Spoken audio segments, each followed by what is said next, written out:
आमिर खान की latest film सितारे ज़मीं पर अब रिलीज़ हो गई है। 20 जून 2025 को उसको रिलीज़ होना था, लेकिन रिलीज़ और उसकी चर्चा इस चीज़ पर नहीं हो रही है कि फिल्म कैसी है। रिलीज़ और उसकी चर्चा अब दरअसल गर्म इस बात पर हो गई है कि सेंसर बोर्ड, जिसका काम शायद कुछ और होता है, जिसका काम ये होता है ये बताना कि आप एक काम कीजिए, आप फिल्म बनाइए, अपनी क्रिएटिव लिबर्टी का इस्तेमाल कीजिए, लेकिन समाज की इन कुछ ज़रूरतों का ध्यान रखते हुए ये सीन यहाँ से ये लाइन ये हो सकता है इनको ठेस पहुँचे, उनको ठेस पहुँचे, ऐसे ऐसे कर दीजिए, एवज में हम आपको ये सर्टिफिकेट दिए देते हैं।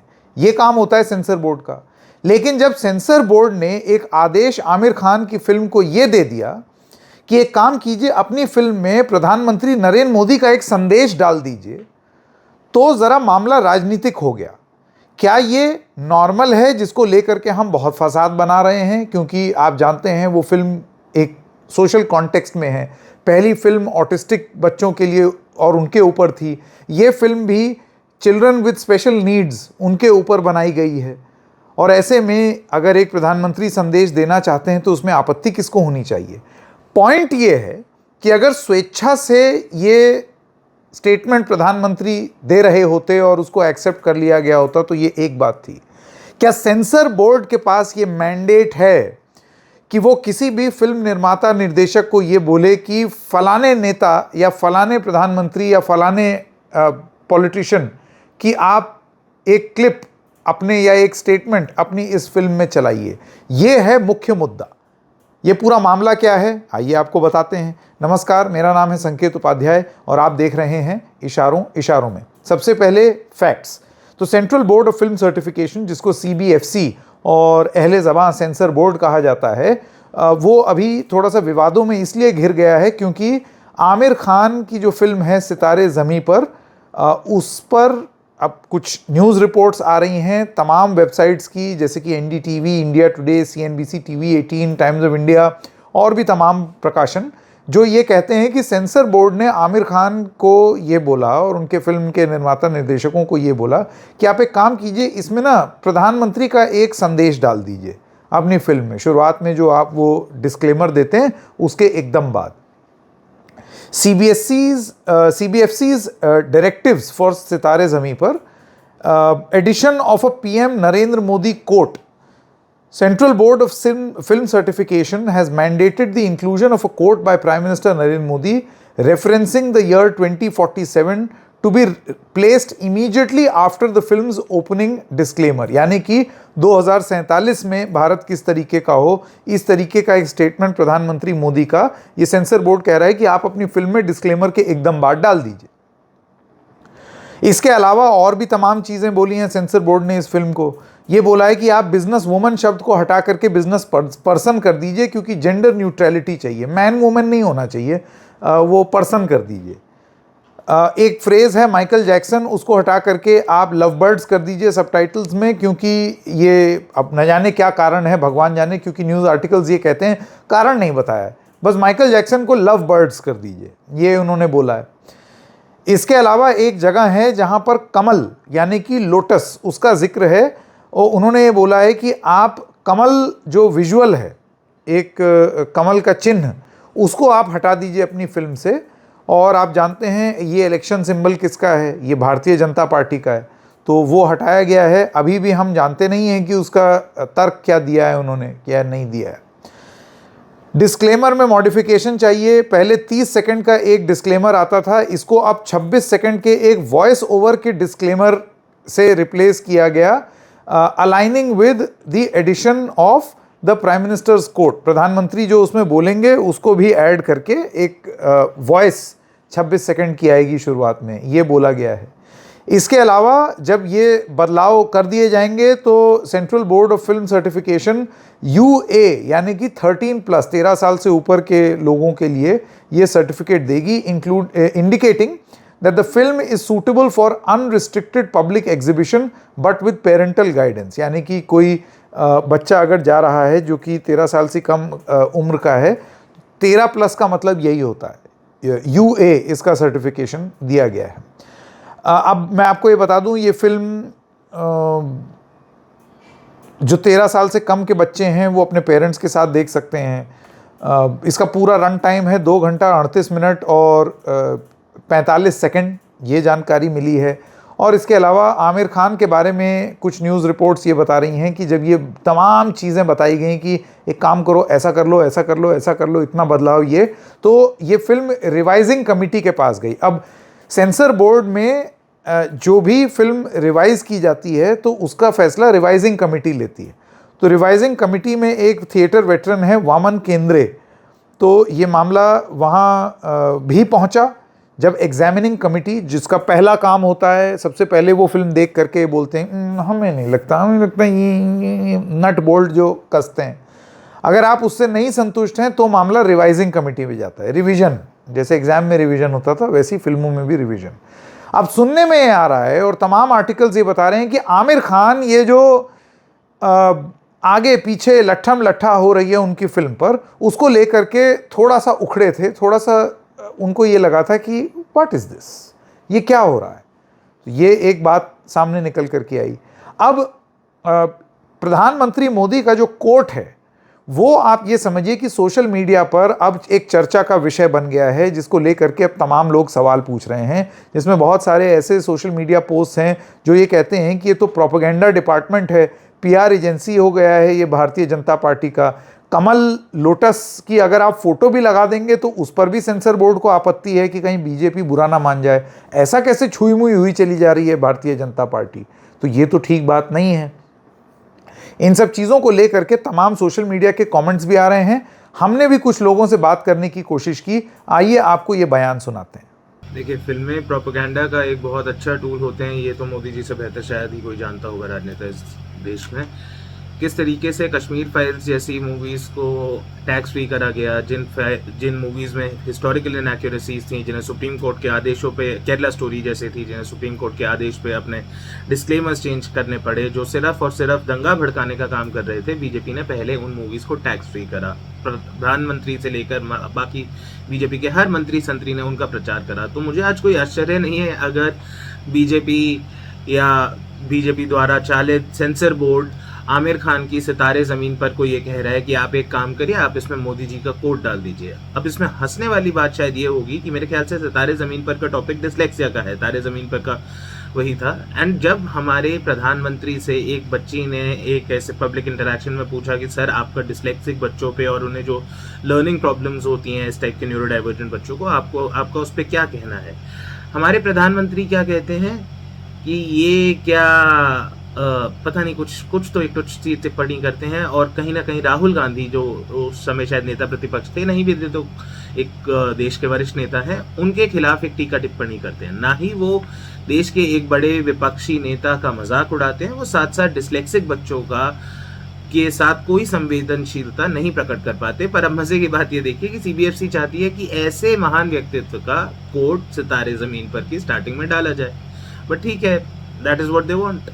अभी जो बयान आपने सुना है वो है निखिल जैन जी का। जैसे कि आप जानते हैं कि वो ये क्या कह रहे हैं, उनका ये कहना है कि प्रोपेगेंडा की तरह फिल्मों का इस्तेमाल किया जा रहा है बहुत ही खुले तरीके से, जिसको पूरी पूरी कैबिनेट बैठ करके देखती है। और अब तो आप फिल्म में अपना कोटेशन भी दे देना चाहते हैं। बहुत सारे ऐसे लोग थे, वो कोटेशन ना भी हो लेकिन सरकार बताना चाहती है राजनीतिक रूप से, बिल्कुल वही संदेश पर फिल्में बननी शुरू हो गई थी।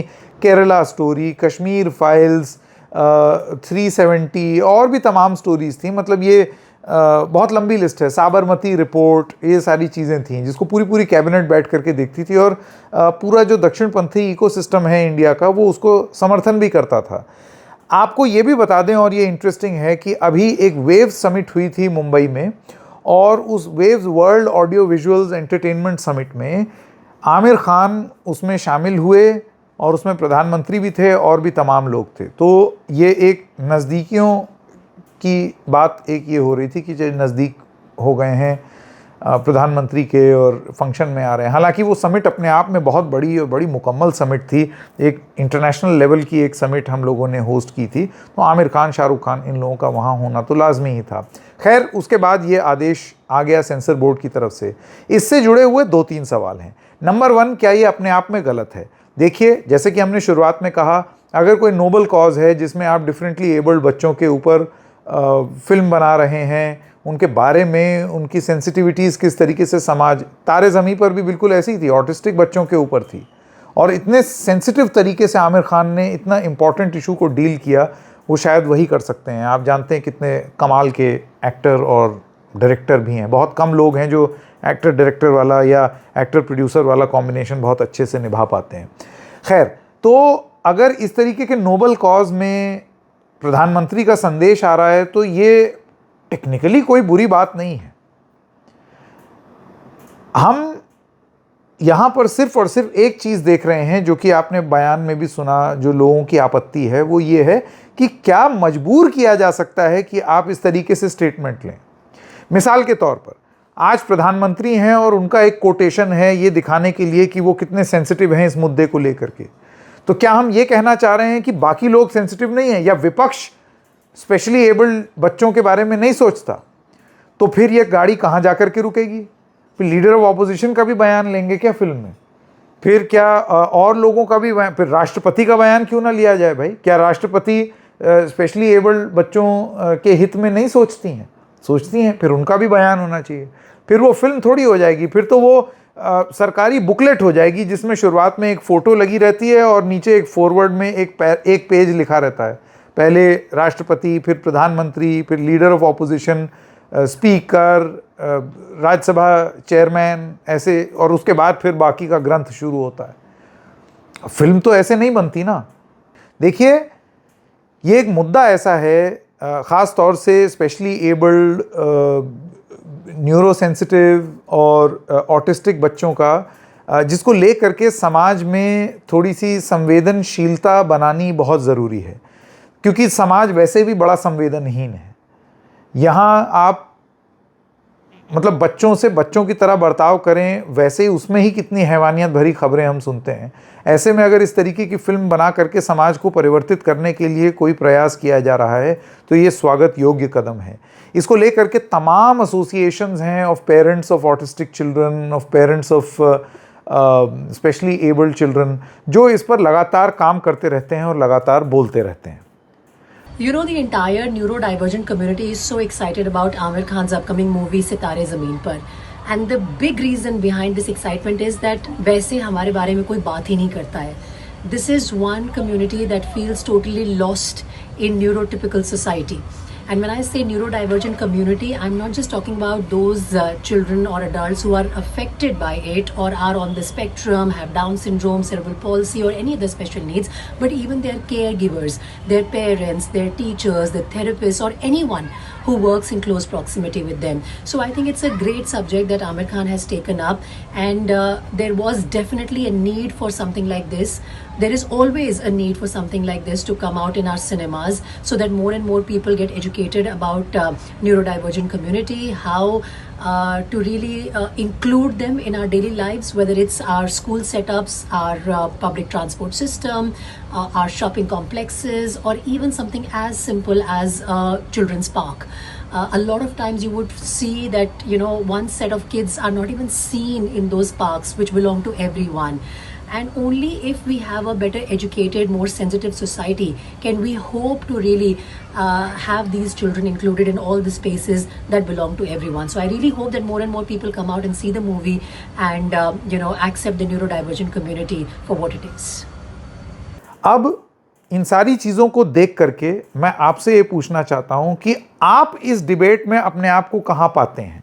आपको लगता है कि सेंसर बोर्ड के पास ये मैंडेट भी है कि वो बैठ करके एक फिल्म को ये बताए कि इनका भी एक कोटेशन लगा लो प्रधानमंत्री का? क्या ये सेंसर बोर्ड का काम भी है? ये सबसे बड़ा सवाल है, क्योंकि जितनी जानकारी हमारे पास है, मैं आपको ये बता दूं कि सेंसर बोर्ड में कौन कौन होता है।